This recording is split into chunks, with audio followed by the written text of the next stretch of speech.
Coucou, on se retrouve pour un nouveau vlog dédié semaine à 1000 et je lis 250 pages par jour. Vous l'aurez vu dans le titre, cette semaine je vais essayer de me défier pour un peu avancer ma page. Je vais essayer de faire ça, mais on n'est pas à l'abri qu'il y ait des jours où je lis 300 pages et des jours où j'en lis 200, voire même des écarts parfois plus grands. On va essayer de dire que la moyenne par jour, ça sera 250 et voir ce que j'arrive à faire ou pas. J'ai envie d'avancer mes lectures, j'en ai plein en cours et des pavés, mais j'ai aussi envie de sortir des livres de ma palle parce que, vous le savez peut-être, je suis sur le no-buy de Marion, je vous remets sa vidéo en barre d'infos, donc j'ai un ratio de livres sortis de la palle et de livres qui peuvent entrer, et ce mois-ci, ce ratio n'est vraiment pas bon. Comme c'est la dernière semaine de mars, j'ai pour objectif d'essayer de faire baisser ma palle, sauf que ce mois-ci, ça va être très compliqué. Et pour ça, je vais sortir des petits livres qui se lisent rapidement. Mais normalement, si j'ai fait tout bien comme il faut, j'aurais fait une vidéo avec ma palle pour cette semaine et vous l'aurez déjà vu. Donc, semaine de défi, semaine où on essaie vraiment de terminer des livres. Voilà, on va voir ce qu'on arrive à faire ou pas. J'ai avancé Les Nouveaux Déviants, donc toujours l'anthologie dirigée par Christophe Siebert et Morgane Cossarieux, dont je vous ai parlé dans le vlog la semaine dernière, du coup dimanche dernier. J'ai avancé, je crois que j'ai lu 2 nouvelles de plus par rapport au vlog de la semaine passée. Donc j'ai lu, je suis venue vous dire que je suis morte de Vincent Tassi et honnêtement j'ai été assez déçue par cette nouvelle. Elle ne m'a pas convaincue, pas sur la forme. La forme c'est très réussi, sur le fond. Je peux pas vous en dire grand chose parce que c'est une nouvelle et que ça vous spoilerait peut-être beaucoup trop, mais en gros je trouve que le fond repose sur quelque chose que je valide pas et que j'approuve pas et que j'aime pas trop. Je sais pas comment vous dire ça sans trop vous en dire. Si vous voulez, je vais vous en parler. Je vous mets le timecode du spoiler. Comme ça, si vous voulez pas du tout savoir, vous pouvez passer. Si vous voulez savoir, bah écoutez, de toute façon, c'est une nouvelle sur 17 au pire. C'est une étudiante, une jeune femme qui écrit, donc c'est tout à je vous, elle s'adresse à un mystérieux vous qui se révèle très rapidement en fait être son professeur, donc elle est très amoureuse de son professeur mais de manière très obsessionnelle, très passionnelle, et donc c'est une nouvelle d'horreur, donc vous imaginez bien que ça va partir en cacahuète, puisque c'est de l'horreur et que ça finit pas très bien. Je vais vous dire le passage qui m'a dérangée en fait. Je me serais rendue dans un commissariat de police et j'aurais porté plainte pour viol, j'aurais raconté les circonstances. Donc je vous passe les circonstances qui sont détaillées et pas très joyeuses. On m'aurait cru. Déjà rien que ça. On m'aurait cru. Des histoires pareilles, avérées, d'enseignants qui profitent de leur position et de la fascination qu'ils exercent sur des jeunes filles pour abuser d'elles, il y en a tant. Ce qui est vrai, mais de là dire qu'on croit les victimes, bof, vous auriez été mis à pied. Sur vous se serait abattu l'opprobre, juste châtiment de votre violence. Mais à quel moment ? Quel violeur subit l'opprobre et franchement châtié? Vous ne vous en seriez jamais remis, même en cas de non-lieu. Une tâche ineffaçable vous aurait sali. Mais à quel moment? Ça m'a vraiment dérangé. Donc le trope de base, déjà, de l'étudiante voilà, qui clairement va pas très bien, qui est obsédée, qui est machin bidule, ça me plaît moyen. Je dis pas que ça existe pas, les étudiantes qui sont amoureuses d'un enseignant. Mais là, on est vraiment sur le cliché d'obsession maniaque. Ce passage-là, vraiment, c'est ce qui a fait que, pour moi, ça le faisait pas du tout. Alors, je dis pas que c'est forcément ce que pense l'auteur. Mais en fait, ce qui me dérange, c'est que je trouve que c'est pas très clair. Ça véhicule un cliché qui n'est pas vrai, qui peut-être n'est pas l'avis de l'auteur, mais il n'y a pas besoin. Enfin, je pense qu'on aurait pu faire une histoire sensiblement similaire sans tomber dans le cliché de l'étudiante, la fille étudiante, seule au monde, rejetée par tous, amoureuse de son professeur. Ça joue sur trop de leviers clichés, en fait, qui me dérangent pas mal. Puis voilà, le pauvre professeur qui, lui, vraiment n'a rien fait, qui essaie de repousser cette étudiante et tout. Enfin, bref, ça m'a vraiment dérangée. Vous aurez compris, j'ai pas du tout aimé. On revient à la partie sans spoil. Ensuite, j'ai lu celle de Justine Niogré, Ce qui reste de nos étreintes. Et ça, c'était incroyable. Alors ça, c'est une des pires, je pense, en termes d'horreur, parce que c'est très anxiogène pour les personnes qui sont éco-anxieuses ou post-apo-anxieuses ou j'en sais rien. Donc ça fonctionne sur cet aspect-là de l'horreur, quelque chose d'assez anxiogène, mais ça fonctionne aussi sur de l'horreur pure puisqu'on parle de comment ces gens survivent, voilà, et qu'il y a des détails qui sont assez gore. Ceci étant dit, c'est tellement bien écrit, c'est tellement intelligent, ça joue à la fois sur le côté gore très physique du truc, et en même temps ça joue sur un aspect beaucoup plus émotionnel, et sur ce qu'est l'humanité en rapport aux souvenirs, aux émotions, etc., enfin, aux sentiments aussi. C'était très réussi, j'ai adoré. Je me suis arrêtée là. C'est un recueil de nouvelles. Les recueils de nouvelles, il y a toujours des nouvelles qu'on aime, d'autres qu'on aime moins, c'est pas très étonnant, mais il y a quand même des très bonnes choses, et j'aime l'idée. Ce que j'aime aussi beaucoup, c'est de voir la vision de chaque auteur de ce qu'est l'horreur. On a vraiment des horreurs dans des genres littéraires différents. Ça peut être du fantastique, ça peut être de la SF, ça peut être du contemporain. Donc vraiment, ça a plein de genres différents. Là, l'horreur se va partout et surtout, il y a plein de types d'horreurs différentes. Ça peut être de l'horreur très body horror, très splatter movie, mais il y a d'autres formes d'horreur. Je suis pas une experte en horreur, je pourrais pas vous dire tous les noms des styles d'horreur qui existent, mais ça repose sur plein de leviers différents et j'aime beaucoup ça. Je trouve ça très très chouette de voir que chaque auteur, chaque auteurice a une vision différente et propose quelque chose de très différent alors que tout est dans ce recueil et que tout est de l'horreur dans l'absolu. Donc ça a un côté vraiment très agréable. Pour le moment, je vous dis, j'ai rien lu qui soit insurmontable. Honnêtement, Visqueuse était beaucoup plus dur que ce que j'ai lu là. Après, ça dépend totalement de votre sensibilité. Il y a des trucs quand même très trigger dans ce bouquin et c'est le principe du bouquin en fait. Donc, si vous savez que vous êtes très sensible, c'est peut-être pas un bouquin qui est fait pour vous de base, je veux dire. Voilà, donc ça c'est avancé. Ensuite, j'ai avancé, je sais plus si je vous en ai parlé. Ceci, c'est Amajang Luck de Makana Yamamoto. Donc, où j'en suis ? J'en suis presque à la moitié, pas si loin de la moitié. J'ai lu 8 chapitres, ce qui veut dire que depuis la dernière fois que je vous ai pris, je pense que j'ai lu 3 chapitres de plus. Franchement, une fois qu'on est dedans, ça se lit tout seul. On suit un jeune homme qui sort de prison après 8 ans de prison, sur une espèce de station où des humains vivent, donc pas sur la Terre, ailleurs dans l'espace. Et donc nous on suit Eddie qui sort de prison après 8 ans de prison. On sait pas trop ce qu'il a fait, mais on se doute que c'est pas enfin a priori c'est pas un crime, c'est plutôt un délit, mais il a été mis en prison. Quand il sort, il est accueilli par Angel, qu'il connaît. Mais je vous en dis pas plus, je vous laisserai découvrir. Elle lui propose un job, sauf que c'est évidemment un job illégal et qu'il refuse, sauf qu'il n'a pas trop le choix parce que sur cette station, il y a de moins en moins de travail et qu'il doit aider sa sœur et ses neveux et nièces. Donc, il va finir par accepter. C'est pas du spoil, franchement, c'est assez évident. De toute façon, sinon, il n'y aurait pas d'histoire. Là où j'en suis, moi, on est encore sur un peu le recrutement de l'équipe. Je trouve ça très cool. Alors, ça dépend de ce que vous aimez. Si vous aimez passer direct dans l'action, je vous le dis, il y a un certain temps qui s'écoule avec juste rencontrer les personnages qui vont former cette équipe de casseurs à la Ocean Eleven et compagnie, là. Donc, les 4 qui sont là et les 4 qui sont à la fin. Moi, ça me plaît. Ça me plaît parce que j'aime apprendre à découvrir les personnalités, j'aime apprendre à découvrir leurs trucs secrets, leurs capacités secrètes, je trouve ça très très cool. Et surtout, on est sur des personnages très intéressants, on est sur des personnages queer, avec des physiques différents aussi. Il faut savoir que l'autrice est lesbienne, donc voilà, elle est quand même concernée, et c'est vraiment très cool, franchement, ça se lit assez bien. C'est une fois qu'on a pris le truc, les mots de vocabulaire un peu plus particuliers à la SF, même s'il y en a franchement pas beaucoup, c'est SF, mais c'est soft, ça se lit plutôt bien. Donc je l'écoute un peu tous les soirs, mais c'est vrai que j'ai tendance à l'écouter avant de dormir, donc je suis fatiguée, donc la concentration n'est pas totalement optimale. Donc si j'arrive à écouter 1 ou 2 chapitres, je suis déjà très contente. J'aimerais bien l'avancer et le terminer ce mois-ci parce que sinon je n'aurais toujours pas lu un livre en entier en anglais en mars et ça ne m'arrange pas puisque j'aimerais en lire, je sais plus combien j'avais dit moi cette année, mais 18 je crois. Le petit, quand il l'a vu, je sais pas si vous vous souvenez de la couverture, elle est très clinquante, il voulait que je le lise donc je l'ai lu, je suis en train de le lire mais je suis pas rapide. En tout cas c'est plutôt cool et ça fonctionne pas mal. Enfin aujourd'hui j'ai attaqué Les Amants du Ragnarok de Jean-Laurent Del Socorro, donc c'est une lecture commune que je fais avec Pénélope parce qu'en fait je réalise qu'on a lu quasiment toutes les sorties, voire toutes les sorties récentes de Jean-Laurent Del Socorro ensemble. Voilà, du coup, ça tombait sous le sens qu'on le lise ensemble. Donc ici, on est sur l'approche du Ragnarok. Donc on est en hiver, ça fait 3 ans que c'est l'hiver. Et Thor, le fils d'Odin, a eu la vision de sa mort prochaine. Donc nous, on va suivre sa femme, son épouse, qui s'appelle Jarnsaxa, j'espère que je le dis bien, qui est une géante. Et on va suivre en parallèle un couple d'humaines, Jorun et Hervor qui est une guerrière, Jorun qui est une skald, donc une poétesse. C'est pas juste une poétesse, vous voyez, c'est chanteuse, musicienne et poétesse. Jarnsaxa va tout faire pour empêcher Thor de mourir parce qu'elle ne veut pas perdre son époux, et Jorun, qui est quand même en couple avec une guerrière, va tout faire pour retrouver Hervor qui va mourir sur un champ de bataille. Voilà, donc 2 histoires d'amour qui sont contrariées un peu par la mort. Donc les humaines, elles sont au Royaume-Uni, au nord du Royaume-Uni, à l'époque où c'était pas le Royaume-Uni, donc plutôt en Irlande.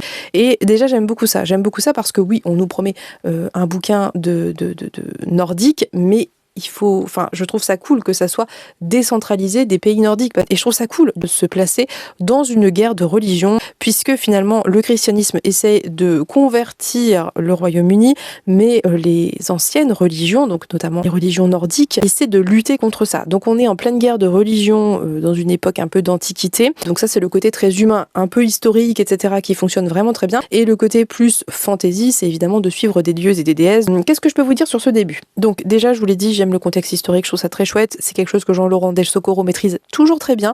On sent qu'il fait des recherches, on sent que c'est pas sorti de n'importe où ou du fantasme ou de la série Viking. Voilà, typiquement, c'est appuyé sur des choses historiques, concrètes, et même s'il invente parce que c'est de la fiction, c'est très très cool. Moi j'aime beaucoup ça. J'ai beaucoup aimé la découverte des personnages.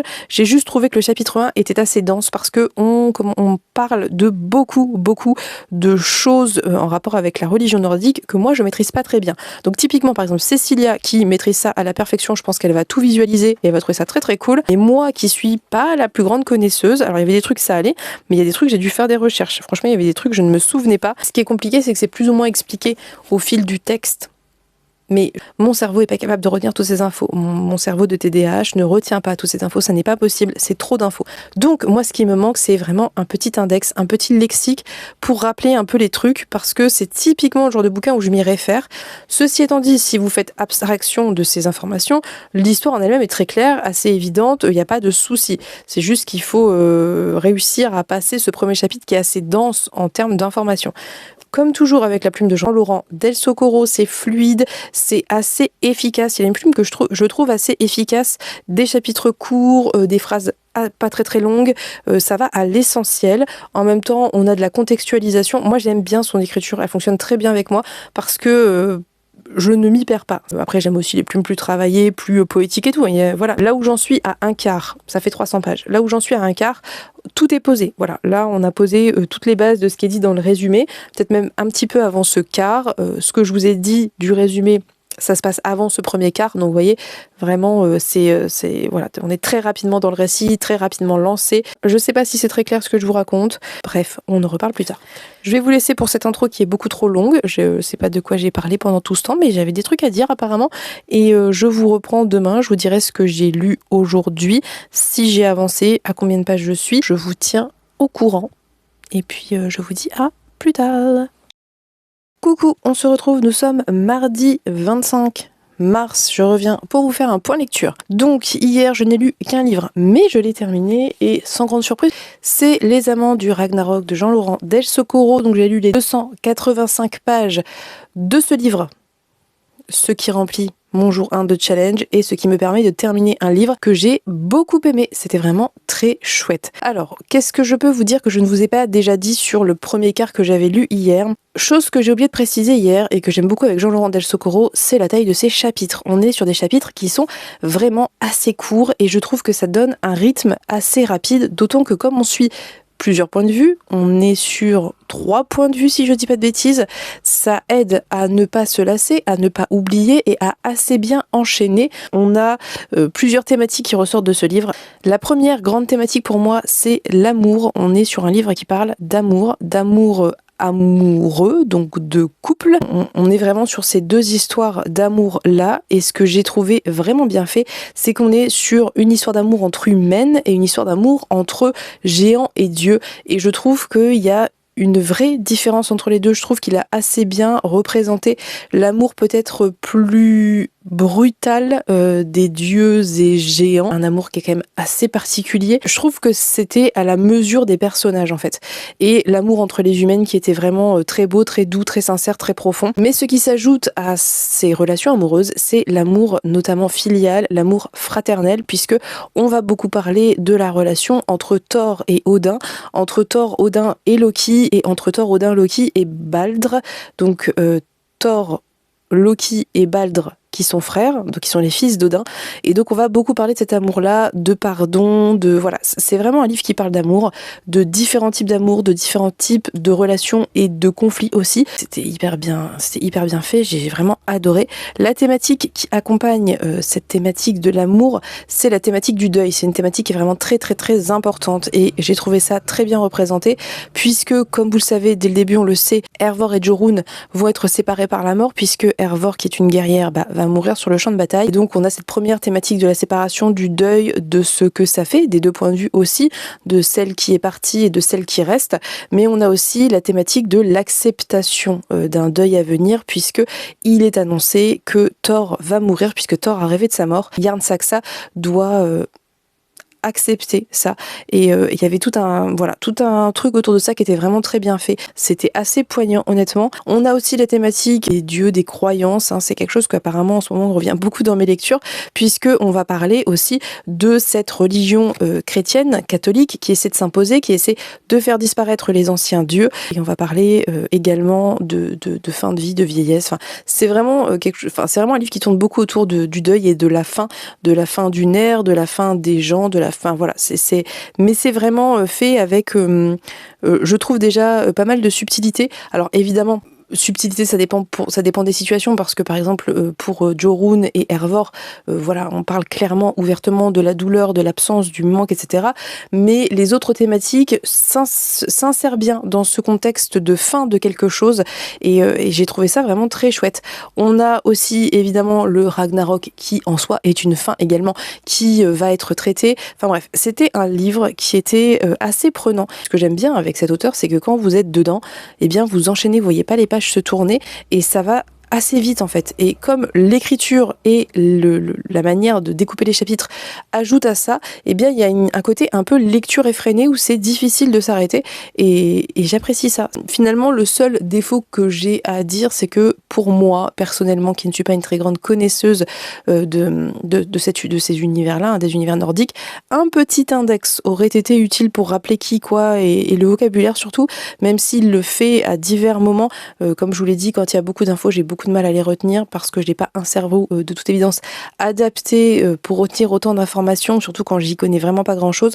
Donc un petit index, pas très long, pas très voilà, mais juste les mots principaux ou les noms propres principaux qui désignent des grades, ou voilà, ça n'aurait pas été de trop, très honnêtement. Après, je pense que ça sera pas gênant pour plein de gens en fait. Sinon, c'était un très chouette ouvrage, il était très touchant, il était très poétique. Alors je vous dis qu'il a une écriture assez incisive et efficace, mais il y avait quand même des extraits de chants, de chansons, etc., qui apportent de la poésie au texte, et c'est ça qui est très chouette aussi, c'est que si l'écriture n'est pas dans le lyrisme et les métaphores à foison, il y avait un vrai apport par les chants que chantaient Jorun et les autres personnages. C'est très très chouette, j'ai beaucoup aimé, et à la fin on a un petit précision et référence, et ça j'aime beaucoup. Donc il donne ses sources principales, et c'est plutôt intéressant parce que ça permet un peu de démêler le vrai entre guillemets du faux. Il nous parle ensuite du personnage de Jorun, qui est inspiré du personnage de Jorun Skaldmer, qui était une skalde norvégienne du Xe siècle. Voilà, donc ça c'est lu, je suis très contente. Du coup, je n'ai rien avancé d'autre, j'ai dû lire 2 pages de La Serre du bout du monde, j'ai vraiment pas avancé, il faut que je me bouge sur ça. Donc du coup, programme d'aujourd'hui, je vais filmer ma palle de petits livres. J'ai pas décidé lequel de ces petits livres j'allais sortir, en sachant que j'ai pour intention de continuer l'écoute quand je peux du Nom du vent. Il me reste 4 heures d'écoute, donc vraiment sur les 34-35 de départ, ça c'est presque terminé, ça sera terminé cette semaine. Je compte bien reprendre ma lecture pour la vidéo exclusive de Ko-fi, parce qu'il faut absolument que je sorte la vidéo lundi prochain, donc faut pas trop que je traîne, mais c'est un livre qui se lit vraiment très bien, donc je suis pas trop inquiète. Donc sur cette semaine à 1000, objectif 250 pages par jour. Jour 1, j'ai lu 285 pages, ce qui est plutôt cool, parce que si un autre jour je lis un petit peu moins, j'ai un petit peu d'avance, et potentiellement je pourrais atteindre mon objectif sur la semaine. Sur ce, je vous laisse pour ce petit update et cette très très chouette lecture, et puis on se dit à demain, voilà.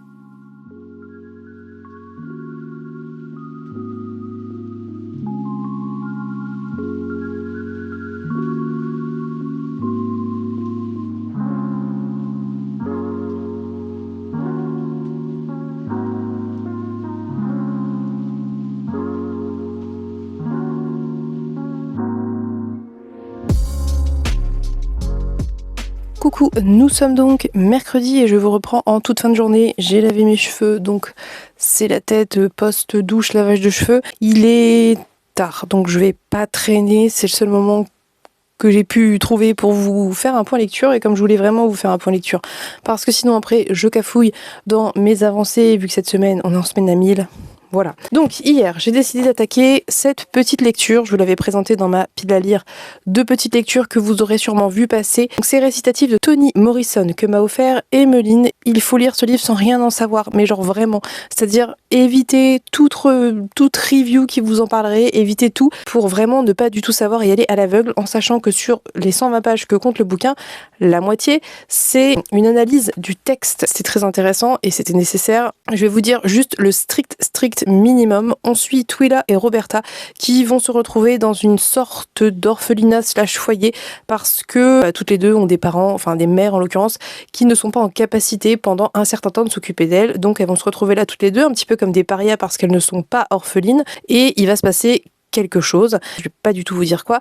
Et donc après, chacune va reprendre sa vie et elles vont se recroiser à différents moments de leur vie d'adulte. C'est tout ce qu'il faut savoir. Franchement, il faut pas en savoir plus, ça sert à rien. Ça fait 65 pages, je crois. Lisez-le et laissez-vous porter. Et après, surtout, lisez l'analyse de Zadie Smith parce que ça donne vraiment du sens au texte. Parce que je pense que d'une part, il y a toute une dimension très culturelle des États-Unis qui peut vous échapper et qui fait que peut-être vous n'aurez pas la même compréhension qu'un lecteur états-unien, et parce que ça ouvre une réflexion vraiment passionnante. Donc, désolée, je ne vais pas vous en dire grand-chose si ce n'est que c'était absolument magistral, c'était tellement intelligent, tellement bien écrit, c'était tellement surprenant, c'était tellement à la fois révoltant, chargé de plein de thématiques hyper importantes alors que le texte est vraiment très court. C'était une excellente lecture. Je ne peux que vous inviter à le découvrir vraiment, même si vous lisez pas de contemporain, même si vous ça reste 120 pages avec l'analyse et l'analyse est vraiment très intéressante.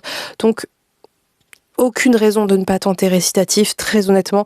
Laissez-vous porter et admirez la virtuosité de Toni Morrison à travers cette œuvre courte qui est la seule de toute son œuvre. Je crois qu'elle a écrit 11 textes longs, 11 romans, même si certains sont plus ou moins longs quand même, et une toute petite nouvelle.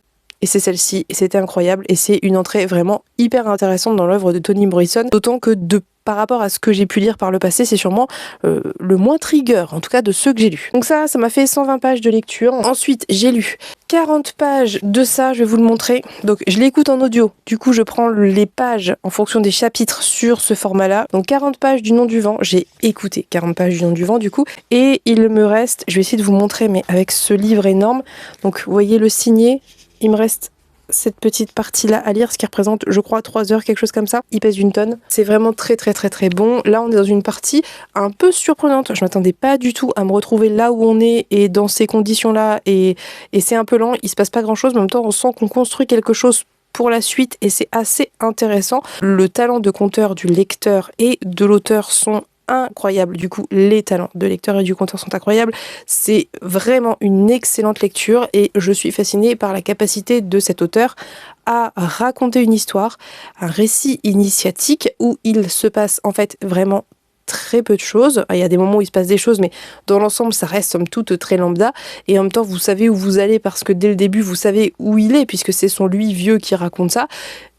Et pourtant, c'est captivant. Et ça, c'est incroyable. C'est le cadeau que m'a fait Pénélope pour mon anniversaire. Il est très beau et il est vraiment de très grande qualité. J'aime énormément. Je crois que le tome 2 n'existe pas sous ce format-là, ce qui est un peu dommage. Mais bon, écoutez, de toute façon, je pense que je l'écouterai en audio dans tous les cas. Donc, j'en étais à 160 pages et j'ai lu 100 pages. Oui, c'est ça.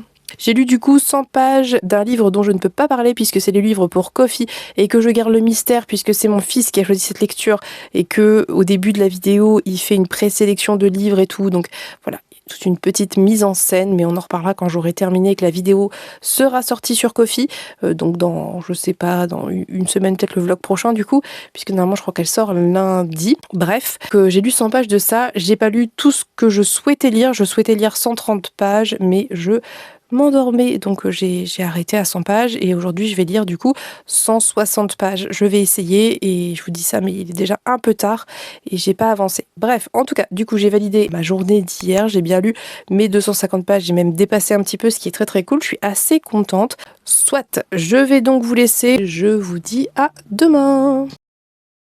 Coucou, on se retrouve, nous sommes jeudi, je reviens pour vous dire ce qu'il s'est passé hier dans mes lectures. Hier, j'ai donc décidé de lire ceci. Je me suis dit que si je le sortais pas maintenant, il ne sortirait jamais. Je sais pas pourquoi, je devais sentir que ça allait être chelou, et c'est chelou. Donc, a priori, La Musardine, c'est une maison d'édition ou un label, je sais pas trop, de littérature érotique, voilà. Je sais pas si certaines parmi vous le savez, hein. Si c'est le cas, vous auriez pu me le dire. Mais du coup, bon, bah, j'ai mis du temps à comprendre ça. C'est Benjamin qui a fini par me dire, mais c'est pas parce que... Bref. Du coup, en fait, c'est pas du tout... Enfin, je sais pas s'il y avait une volonté de faire un truc un peu engagé de base, dans le fond, par-dessous les couches de scènes explicites. Voilà, j'ai lu la moitié en essayant d'être à peu près concentrée, mais un peu genre voilà, et j'ai lu très vite l'autre moitié. Je me suis pas attardée parce que finalement il n'y a pas tellement de fond, un peu, mais pas tant.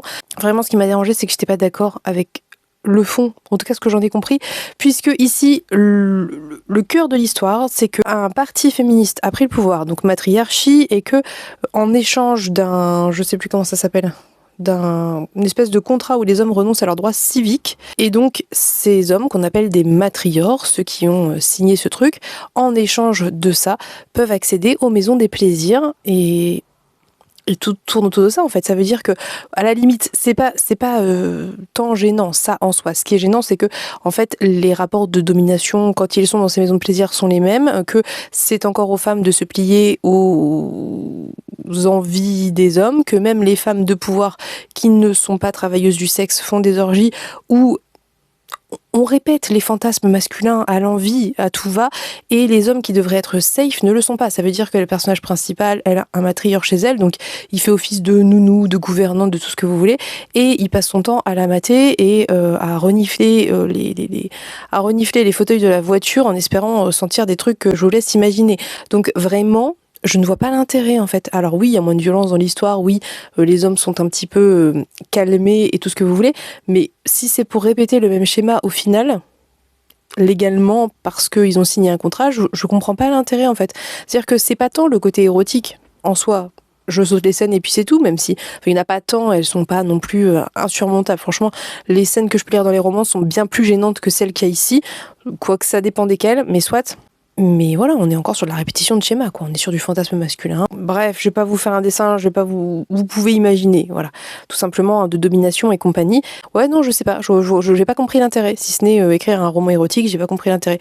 On dirait un peu une sorte de bouquin pour faire fantasmer les hommes qui seraient pas trop des mascus, parce que c'est un peu humiliant quand même de servir les femmes, donc des hommes un peu moyens, et qui pourraient, sans avoir à trop se casser la tête, accéder à un certain nombre d'heures par jour ou par semaine à des femmes qui sont là pour les servir et faire ce qu'ils veulent. Voilà. Donc je vois pas l'intérêt, voilà. Donc je vais pas vous en parler plus, hein. C'était franchement...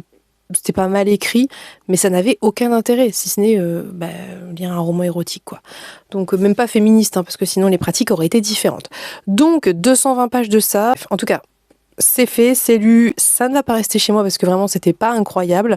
Et encore une fois, je vous le dis, hein, le problème c'est pas que ça soit du roman érotique, hein, c'est juste que le fond est pas ouf, quoi. Et du coup, j'ai lu, j'allais vous le montrer mais je ne peux pas puisque c'est un livre pour la vidéo coffee, j'ai lu 30 pages, 35 pages précisément de ce livre pour compléter mon challenge du jour. Donc j'ai lu 255 pages hier, un peu péniblement. J'ai brièvement attaqué Carcoma, j'ai dû lire une dizaine de pages et j'arrivais pas à aller dedans. Donc je l'ai reposé et je vais reprendre aujourd'hui tranquillement.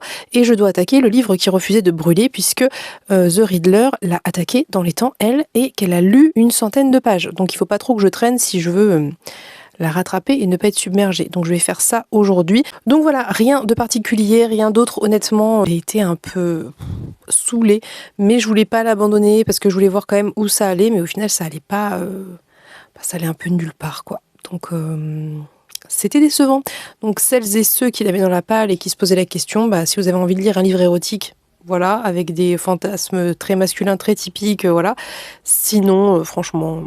Voilà, donc La Musardine, à retenir, a priori, c'est une maison d'édition érotique. Et en même temps, j'aurais pu m'en douter parce que d'ailleurs, c'est marqué réservé aux adultes. Aucun livre adulte qui n'est pas érotique écrit réservé aux adultes. Bref, soit. Du coup, rien de plus à vous dire pour aujourd'hui. C'était un point très rapide. J'ai lu mes 250 pages du jour. Donc, je vous laisse pour ce petit update. Et on se dit à demain. Coucou, nous sommes le vendredi 28 mars, toujours ma tête, voilà, j'ai fait un masque et j'ai lavé mes cheveux mais j'ai pas réussi à enlever tout l'huile que j'avais mis sur mes cheveux, donc je les attache.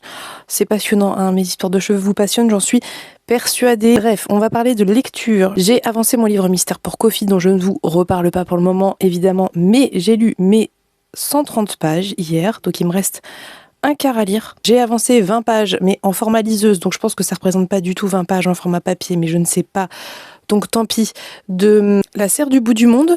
Par contre, j'ai lu Et j'ai cessé de t'appeler papa de Caroline Darian. Le 2 novembre 2020, Caroline Darian reçoit un appel de la police de Carpentras. Son père est en garde à vue. La saisie de son matériel informatique dévoile l'impensable. Depuis 2013, il drogue sa femme avant de la livrer inconsciente à des hommes de tous les horizons et sans contrepartie. Caroline Darian, femme de Bourg, raconte cette déflagration, le périlleux vertige de découvrir qu'une personne aimée, son père, est capable du pire. Elle alerte aussi sur la soumission chimique quand l'armoire à pharmacie du foyer se transforme en arme préférée des Voilà. Donc, je l'ai lu, ça se lit très bien. Ça fait du coup 170 pages, un petit peu moins, mais c'est vraiment assez aéré. C'est simple à lire, c'est pas le mot, c'est rapide à lire parce que c'est ce genre de livre qui se lit en une fois. Vous voyez, c'est 1 heure et demie de lecture, enfin 1 heure et demie de lecture à peu près. C'était un livre qui était vraiment très intéressant et qui est nécessaire. Souvent, la question est posée par les personnes qui écrivent comme les personnes qui lisent, les lectrices, de l'intérêt d'écrire un livre comme ça sur ce genre de sujet. Ça me semble assez évident, mais je tiens quand même à le rappeler. On n'est pas dans une optique de faire de l'argent, on n'est pas dans une optique de voyeurisme, on est dans une optique à la fois de soin pour l'autrice, pour Caroline Darian, en tant que victime, parce que écrire a été une façon pour elle de mettre des mots sur des ressentis et des choses qu'elle a vécues, mais il y a aussi évidemment une optique de prévention qui est assez claire. Et la troisième chose qui pour moi est hyper importante et peut-être un petit peu moins évoquée, mais elle en parle sur la fin de l'ouvrage, c'est important pour les victimes. Et là je parle des autres victimes, celles qui ne sont pas directement concernées par ce procès-là, cette histoire-là précisément, mais les autres victimes qui ont besoin d'entendre d'autres voix, de voir d'autres personnes, d'autres victimes parler de leurs ressentis, de leur expérience et de se sentir légitimées. D'ailleurs, je me rappelle très bien que Neige Sino en parlait dans Triste Tigre. C'est hyper important. C'est hyper important parce qu'on n'a pas forcément la force, quand on est victime, de porter aussi haut et aussi fort sa voix, comme le fait Caroline Darian, comme l'a fait Neige Sino, parce que c'est difficile, parce qu'il y a tout un tas de choses qui sont impliquées dans le fait de parler, et ça peut être une façon silencieuse et personnelle aussi de se guérir et de se sentir moins seul. Donc bref, est-ce que j'ai besoin de légitimer ce type d'ouvrage? Je sais pas ici si c'est nécessaire, mais je le fais quand même. Au cas où. Il n'y a pas 15 millions de trucs à commenter sur ce bouquin dans l'absolu parce que c'est un ressenti personnel, c'est une histoire personnelle et que je n'ai pas d'avis à avoir sur sa manière de vivre les choses, son ressenti et tout, évidemment. Mais il y a des choses intéressantes quand même à relever dans ce bouquin dont j'aimerais parler. Je vais essayer d'être assez brève et pas forcément rentrer dans le détail parce que voilà, mais quand même je pense que c'est important de relever quelques points. Premier point hyper important et qu'elle évoque très bien, c'est l'absence de suivi des victimes. Ça veut dire qu'elle, quand elle va au commissariat, qu'on lui dit, qu'on lui explique, qu'on lui montre les photos, les machins, les trucs, elle ressort de là et il n'y a aucun suivi. Je trouve ça assez aberrant de se dire que elle a la chance d'avoir une cousine qui est médecin généraliste et qui a pu la soutenir, qui a pu l'aider dans son suivi, dans les démarches aussi à faire peut-être, mais c'est pas le cas de tout le monde. Très très très loin de là. Il n'y a aucun suivi pour les victimes. Donc ça c'est un des points vraiment à améliorer, je pense, dans le système judiciaire de manière générale. C'est que c'est hyper important de ne pas lâcher les personnes qui ont vécu des traumatismes, quels qu'ils soient, de cette façon-là. Autre aspect qui est évoqué dans cet ouvrage et qui était assez intéressant et important, je pense, et qui a été beaucoup trop peu évoqué lors du procès, que j'ai suivi de très très près, c'est tout ce qui concerne en fait Caroline Darian. Ça veut dire que le fait que ça soit son père qui ait pris des photos d'elle. Vous voyez ce que je veux dire? Ce qui m'a un peu choquée et que, en soi, déjà la chose en soi est choquante, on s'entend bien, mais c'était quand elle évoquait la réaction de sa mère, c'est-à-dire que sa mère, mais après voilà, avec toutes les précautions que je peux prendre bien évidemment, sa mère est une victime et voilà, on est d'accord là-dessus, mais la réaction de sa mère est tout au long, pas que par rapport à ça, mais notamment par rapport à ça, au fait que Caroline Darian est intimement persuadée qu'il n'y a pas eu que des photos, qu'elle-même a été droguée et qu'il lui est arrivé des choses, c'est le déni en fait. Ça veut dire que sa mère est dans l'optique de ce qui m'est arrivé à moi est déjà beaucoup trop dur. Si à toi aussi t'est arrivé quelque chose, je tiendrai pas. Et en fait, il y a d'une part un peu du déni, mais en même temps une espèce d'instinct, presque je dirais, de sa mère, de continuer à vivre dans une sorte de déni par rapport à tout ça. Ça veut dire qu'elle accepte ce qui lui est arrivé, mais elle scinde ces 10 années-là du reste de sa vie conjugale avec son ex-époux.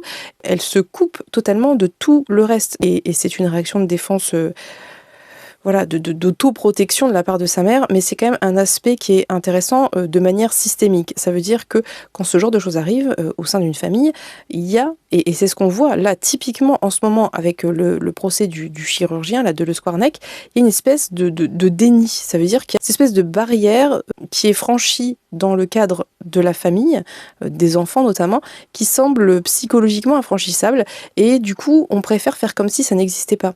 Et c'est vraiment quelque chose qu'il est important. Enfin, je pense qu'il y a vraiment quelque chose à relever à ce niveau-là.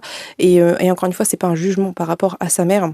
Et ce qui est intéressant, c'est de relever ça, en fait, de relever la première réaction, c'est du déni, en fait, c'est du refus. Et c'est beaucoup trop souvent le cas, c'est de dire mais t'es sûr, mais non, tu interprètes, mais enfin voilà, d'amoindrir, de remettre en question le ressenti ou l'expérience concrète de la victime, parce que c'est tellement monstrueux que il y a un refus, quoi. C'est pas possible d'en être là.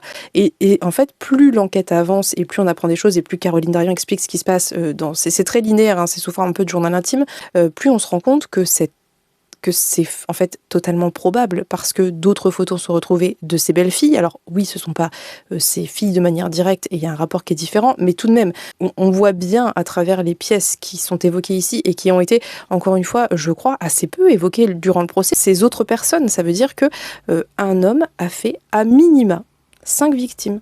Sa femme, sa propre fille, ses 2 belles filles et l'épouse d'un des hommes qui est venu chez lui. Ça, c'est le minimum. Parce qu'il y a des preuves concrètes. Je veux dire, juste les photos en soi sont des preuves. Et je trouve que ça pose beaucoup de questions. Ça pose beaucoup de questions sur énormément de choses. Et moi, ce que j'ai réalisé en suivant le procès de Mazan, c'est à quel point, je sais pas comment vous dire, ça a débloqué quelque chose dans ma tête. C'est-à-dire que j'avais la théorie. Je savais déjà que la plupart des V se passaient dans le cercle familial, amical, que voilà, tout ça je savais, j'avais la théorie. Ce bouquin a débloqué quelque chose en moi qui m'a fait passer de la théorie à la réalité. Ça veut dire que aujourd'hui, quand je vois des couples de personnes âgées, des couples de manière générale, de hétéros, d'hommes et de femmes, je me pose la question, qu'est-ce qu'a fait cet homme en fait? Qu'est-ce que potentiellement il a pu faire? Alors je ne tiens pas spécialement à avoir des commentaires en me disant oui mais pas tous les hommes. Oui on sait, on le sait.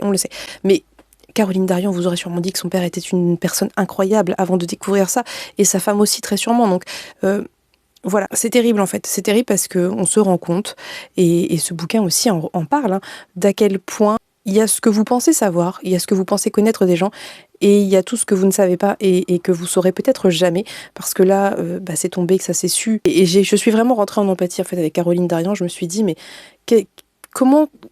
comment tu te reconstruis après ça? Ça veut dire quand tu découvres que tout ce que tu pensais être ta base, sur quoi tu t'es construit, en fait c'était un mensonge, c'était bancal.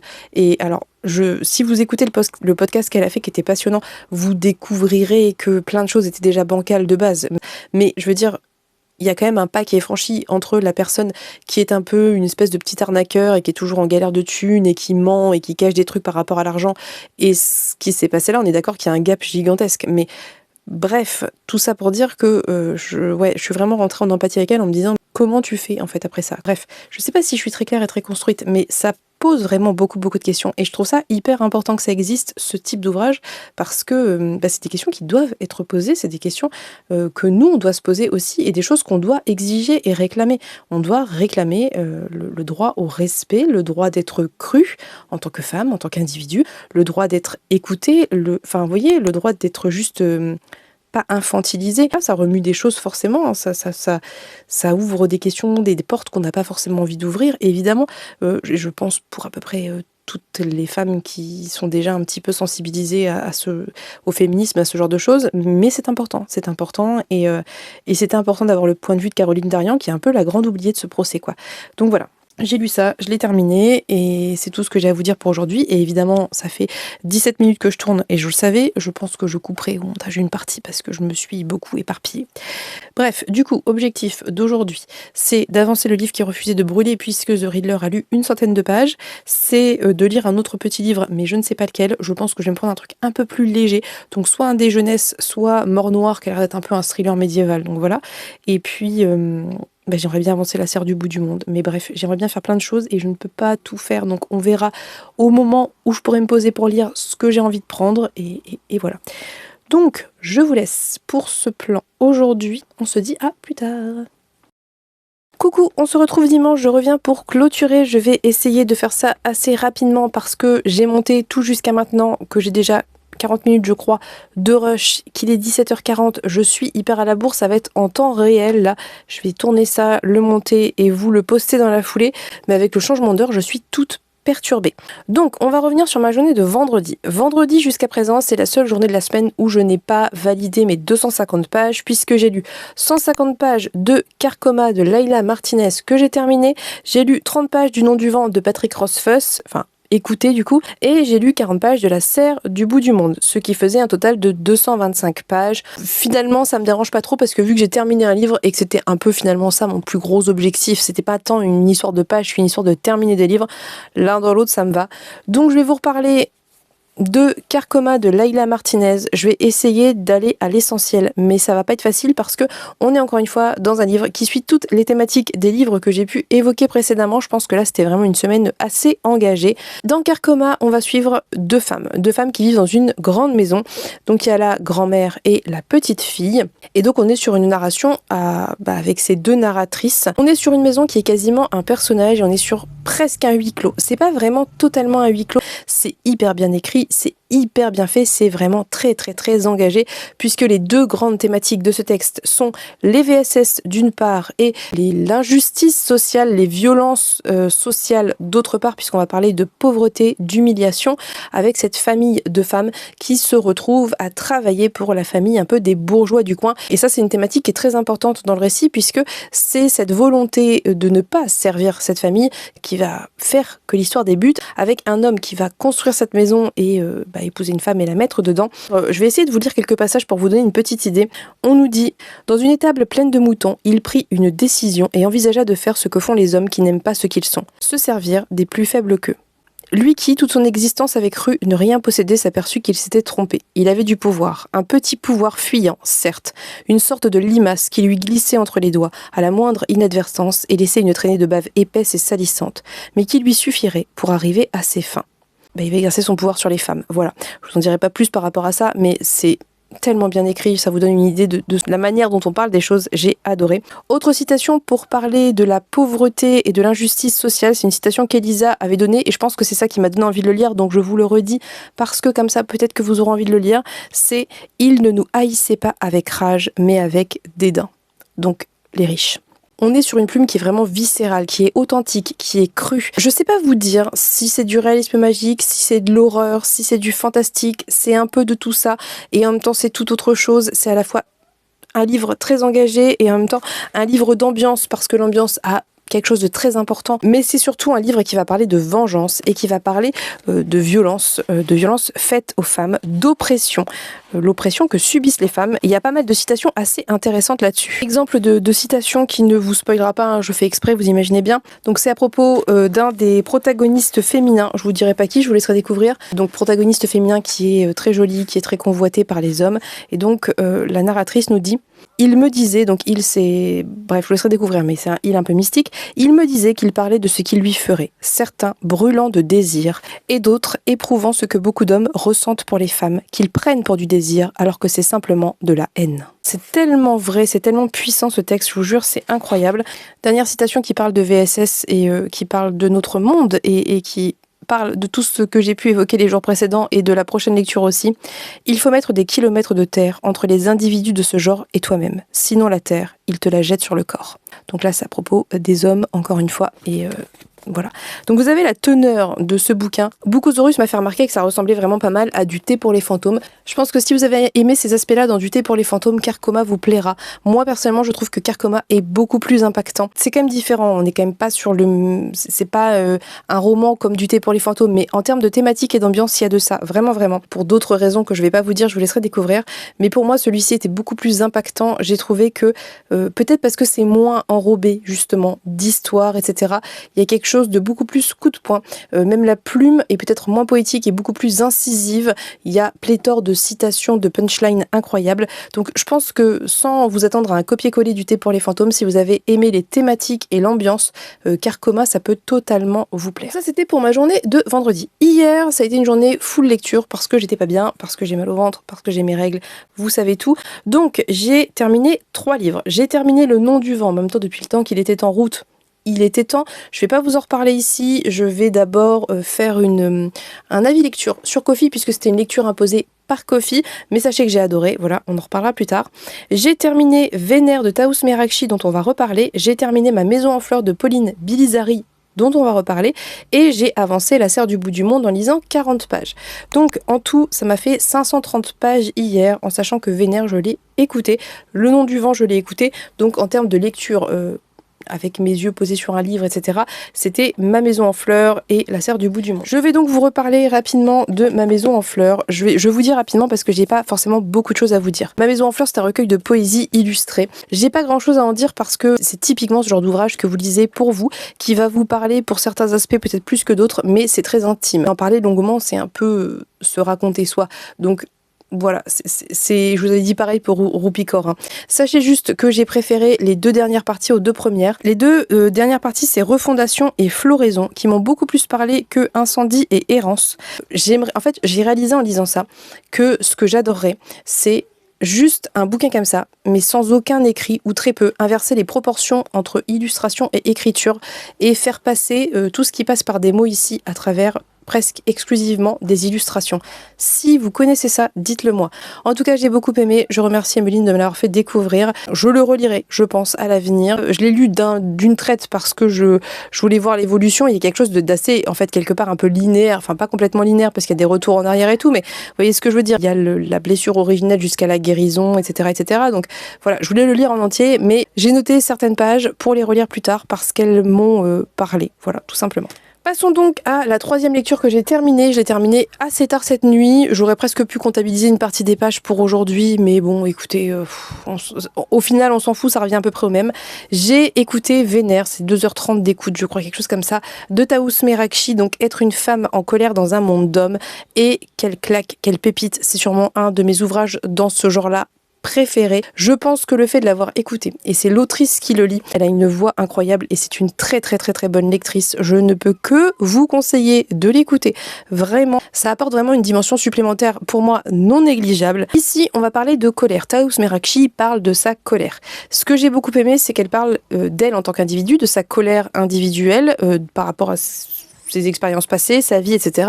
Mais que, évidemment, cette colère prend aussi racine dans quelque chose de systémique, le sexisme, la misogynie. Ça part de quelque chose d'assez personnel pour arriver à quelque chose de beaucoup plus universel et ça ne peut que vous parler en tant que femme. Franchement, je vois pas comment ça ne peut pas vous parler. Et qu'est-ce que j'ai aimé ce bouquin, qu'est-ce qu'il est juste, qu'est-ce qu'il est vrai. Il m'a franchement, très sincèrement, profondément ému. Il y a des passages que j'ai trouvé extrêmement émouvants. Somme toute, si vous êtes déjà, encore une fois, c'est un peu comme tous les autres, si vous êtes déjà dans une démarche de féminisme et que vous connaissez déjà un peu les bases et tout, vous allez rien apprendre. Ça va pas révolutionner votre vie. Là où c'est très très bon, c'est que vous allez vous sentir comprise, vous allez encore une fois vous sentir moins seul dans vos ressentis, dans vos expériences et que Taous Merakchi, avec beaucoup de brio, met des mots sur des expériences que peut-être parfois on a du mal à formaliser par habitude, par inconscience. Et elle le fait très très bien. Je vais vous citer 3 passages que j'ai beaucoup aimés qui vous donneront un aperçu et je vous invite à écouter Taous Merakchi les lire parce qu'elle le fera beaucoup mieux.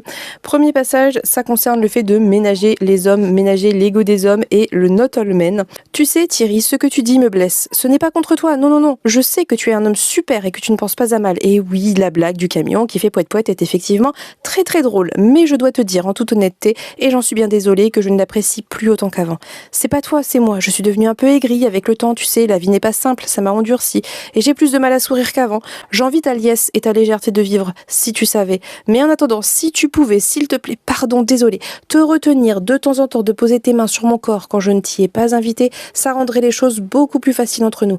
Désolé, je suis rabat-joie, je sais, pardon, je te prie de m'excuser, je sais que c'est pas marrant, désolé, pardon.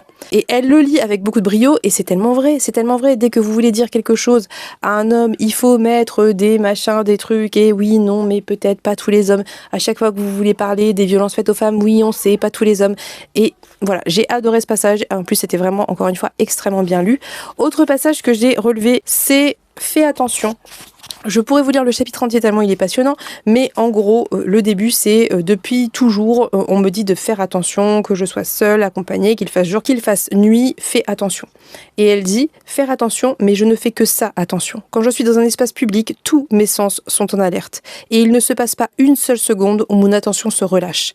Et quand je suis bien à l'abri chez moi, je fais attention à ce que j'écris sur Internet. Je vérifie que ma porte est bien verrouillée et je me garde d'allumer les voisins en me promenant nu devant les fenêtres. Je fais attention à mon verre, je fais attention à la façon dont je réponds aux mecs dans la rue, je fais attention aux rues que j'emprunte, je fais attention à qui se trouve derrière moi, sur le trottoir d'en face, sous le porche de l'immeuble, je fais attention à bien refermer la porte d'entrée derrière moi avant de monter dans l'immeuble. Quand je me sens suivie, je fais attention à ne pas allumer la lumière de mon appartement tout de suite afin qu'on ne puisse pas repérer le changement par la fenêtre et savoir à quel étage je me trouve. Je fais attention à mes tenues, je fais attention à la personne à côté de laquelle je m'assois dans les transports. Je fais attention à ne pas mettre mes écouteurs la nuit, je fais attention aux informations que je donne, je fais attention quand un livreur sonne à ma porte, je fais attention à être poli mais à ouvrir dans une tenue peu aguichante. Je fais attention quand quelqu'un se présente sous prétexte de venir inspecter les bouches d'aération chez moi ou quand je fais appel à un plombier. Je fais attention à mes affaires, je fais attention à mon téléphone, je fais attention à bien me coller contre une paroi dans le métro pour qu'on ne puisse pas me toucher par derrière. Je fais attention pour les autres femmes aussi. Je fais attention à tous les comportements suspects. Je fais attention à repérer les issues de secours. Je fais attention à qui pourrait me venir en aide en cas de souci. Je fais attention à bien communiquer mes limites, mes envies et mes désirs pour éviter les malentendus.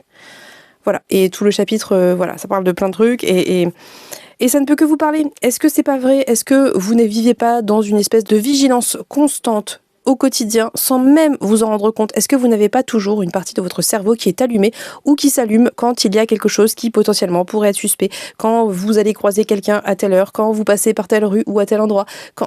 C'est ça la vraie vie en fait, c'est ça la vie de femme, c'est faire attention. Et il y a un passage qui est, je vais pas vous lire parce qu'il est très très long, où en gros elle se balade au parc avec sa petite qui a 18 mois dans la poussette et elle voit deux très jeunes filles, 14-15 ans, qui sont assises dans l'herbe de ce parc avec deux hommes assez âgés et elle tilte direct parce que quand vous êtes une femme, vous avez votre cerveau qui est constamment en veille et quand vous voyez deux très jeunes filles avec deux hommes âgés, vous vous dites qu'il y a un problème, elle se rapproche et elle se rend compte que les jeunes filles demandent à ces hommes de partir mais qu'ils ne partent pas. Donc elle intervient, elle les appelle en disant venez les filles la suivent et il y a tout un passage comme ça où voilà, ces deux jeunes filles sont traumatisées, disent qu'elles ont dit non, qu'elles ont communiqué les limites, qu'elles ont leur demandé de partir, qu'elles n'ont rien fait pour qu'ils viennent, qu'elles ne les ont pas appelés, et elles sont dans la culpabilité, la justification, et elles s'excusent. C'est hyper violent parce que ces deux jeunes filles se rendent compte qu'elles sont des proies, elles sont devenues des proies. La puberté, et même parfois avant la puberté, fait de vous des proies quand vous êtes une femme, que même à deux, vous n'êtes pas en sécurité, que les hommes n'écouteront jamais votre nom s'ils n'ont pas envie de le faire. Et en même temps, il y a tout un autre aspect que j'ai trouvé très très touchant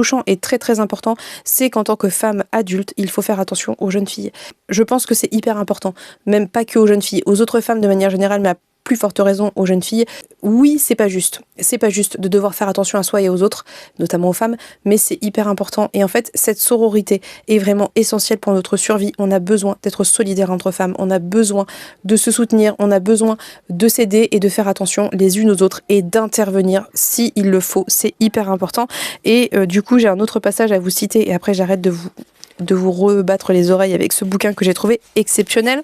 Donc ça se passe dans le métro, il y a un type qui se tripote face à une jeune fille qui n'ose rien dire, qui a les larmes aux yeux parce que voilà, elle sait pas quoi faire et donc elle se met à lui hurler dessus et elle le chasse de ce métro. Lorsque les portes se sont refermées, plusieurs femmes m'ont interpellée. L'une m'a montré qu'elle avait la main sur la bombe lacrymo, une autre qu'elle avait précomposé le 17 sur son téléphone et une autre encore m'a dit qu'elle s'était attachée les cheveux pour pouvoir lui sauter dessus et me venir en aide en cas de besoin. C'est vraiment un passage qui me touche beaucoup. Elles avaient toutes repéré la même chose, elles étaient toutes sur le point d'intervenir et elles avaient toutes élaboré un plan d'attaque et de sauvetage sans qu'on se concerte, sans qu'on se regarde. Parce que la vie nous a dressés pour ça. C'est bête, hein, mais c'est un passage qui m'émeut beaucoup parce que je me rends compte qu'à la fois c'est injuste, à la fois c'est hyper dur et hyper violent, et en même temps c'est hyper beau de se dire qu'on peut compter les unes sur les autres, et dans cette injustice, pouvoir compter les unes sur les autres, c'est un des seuls moyens de survie qu'on a en fait. Si on n'est pas dans la sororité, dans le soutien, dans l'entraide, si on continue à perpétuer ce schéma de pick-me où on se tire dans les pattes, où voilà, on pourra jamais se sortir de tout ça en fait, et c'est terrible, mais c'est une nécessité, c'est le message que je voulais vous faire passer avec ce livre, c'est que vraiment, en tant que femme, de toutes vos forces, il faut essayer d'être dans l'amour et la sororité des autres femmes, même parfois de celles... Enfin, je veux dire, on peut ne pas aimer quelqu'un en tant qu'individu, une femme en tant qu'individu, mais il faut quand même se soutenir. Les hommes, depuis toujours, ils sont dans la solidarité, ils s'entraident, ils se soutiennent, ils se tiennent la main dans leur misogynie, dans quoi qu'ils fassent, ils se soutiennent. Voilà, on le voit avec Depardieu et autres. Et nous, on a besoin de ça. Et c'est hyper important, voilà. Bref, je vous parle de quelques thématiques parmi toutes celles évoquées. Il y en a beaucoup d'autres. Ce livre m'a beaucoup ému, m'a beaucoup touché. Pour moi, c'est un livre qui est essentiel. Je vous invite à l'écouter. Je vous invite à le faire connaître à d'autres femmes, enfin voilà, c'est un livre qui est très important, qui parle de plein de choses très importantes, et quelle admiration j'ai pour Taous Merakchi, j'ai tellement, avec ce livre, eu envie de la remercier. D'ailleurs, je suis allée la remercier sur Instagram, mais de lui donner du soutien et de l'amour, parce qu'à chaque fois qu'une femme prend ce genre d'initiative, elle se tape des vagues de haine, des vagues de harcèlement et de menaces de mort et autres sur les réseaux sociaux, et à défaut de le faire, moi, de prendre la parole comme ça, comme elle le fait, et d'avoir l'audience qu'elle a, j'avais voilà, l'envie de la soutenir et lui dire que effectivement elle n'est pas seule, elle le sait déjà je pense, mais ça fait du bien aussi qu'on le redise parfois, et bref. Voilà, donc j'ai adoré ça, c'est un de mes préférés, je pense honnêtement. Bref, sur ce, j'ai parlé beaucoup trop longtemps, il faut que je finisse de monter cette vidéo, que je la mette en ligne, et je ne suis pas en avance parce qu'il est vraiment très très tard, je suis complètement larguée avec ce décalage horaire, ce changement d'heure, donc je vais vous laisser. N'hésitez pas à me dire en commentaire si certains des livres dont j'ai parlé vous font envie, si vous les avez lus, qu'est-ce que vous en avez pensé, si vous avez des recommandations par rapport aux livres que j'ai pu apprécier, et je pense notamment à Carcoma, je suis preneuse. En attendant, je vous souhaite une très belle fin de week-end, je vous fais de très gros bisous, et on se dit vraiment à tout bientôt pour une prochaine vidéo. Bye bye!